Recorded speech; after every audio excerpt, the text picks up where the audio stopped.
दोस्तों, रतन टाटा सर को इस दुनिया से गए हुए 5 दिन हो गए हैं। आप सभी को पता है, मैं पटना से मुंबई आया था पैदल चलकर उनसे मिलने के लिए, लेकिन मुलाकात नहीं हो पाई। मैंने कभी सोचा नहीं था कि मैं पैदल यात्रा करके जा रहा हूँ उनसे मिलने के लिए और मुझे उनके फ्यूनरल में शामिल होना पड़ेगा। दरअसल वर्ल्ड पीरियड डे के दिन मैंने पटना से मुंबई के लिए पैदल यात्रा की शुरुआत की थी और 7 सितंबर को 2000 किलोमीटर पैदल यात्रा करने के बाद मैं पहुँच गया था। फिर मैंने मेल किया था टाटा ट्रस्ट को, मेल का रिस्पांस नहीं आया। फिर मैंने कॉल भी किया था, तो कॉल का 2-3 जगह मेरी कॉल ट्रांसफ़र की गई थी। तो फिर मेरी बात हुई थी एक किसी सीनियर मैनेजर से, तो उन्होंने कहा क्या कि टाटा सर अभी किसी से मीट नहीं कर पा रहे हैं, तो अभी ये पॉसिबल नहीं है। मैंने बताया सारी बातें कि मैं महिलाओं के पीरियड विषय को लेकर मैं पैदल यात्रा कर रहा हूँ और मैं चाहता हूँ फ्री सैनिटरी पैड पूरे देश को मैं उपलब्ध कराऊँ।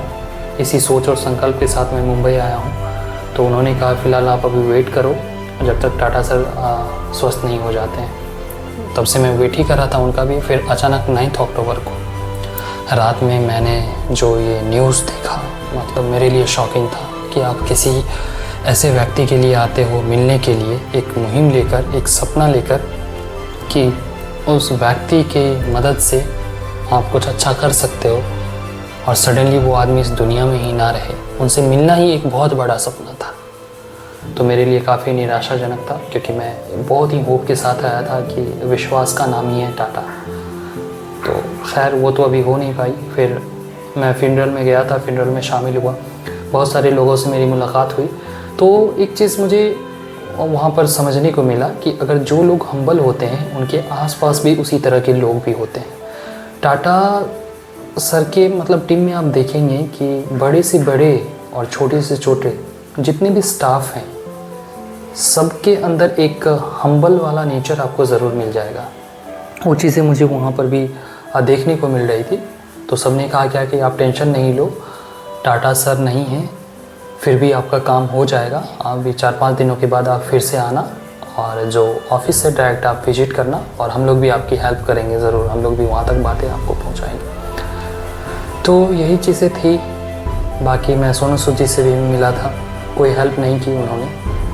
अक्षय कुमार जी के पास इसलिए नहीं गया क्योंकि 2-4 लड़के लोग पैदल यात्रा करके वहाँ पर जा रहे थे और गार्ड बदतमीज़ी कर रहे थे।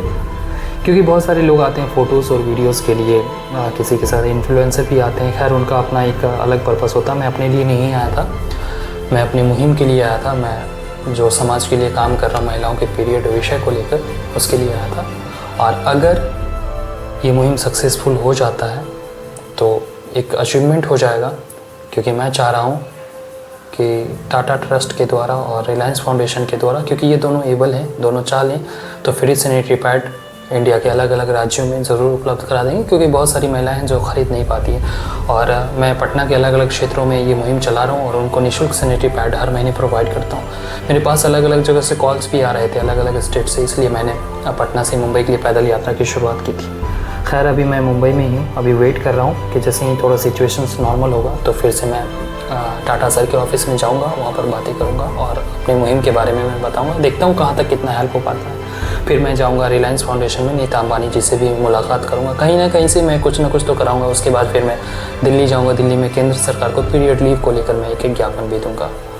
यही था मैसेज। फिर आगे देखते हैं, जैसा जो होगा अपडेट करूँगा। लेकिन अगर आप बार बार सोनू सूद जी के बारे में पूछते हैं तो मैं बहुत सारी चीज़ें हैं जो मैं बोलना नहीं चाह रहा हूँ। अगर प्रेशर देंगे तो फिर मुझे लास्टली बोलना पड़ जाएगा।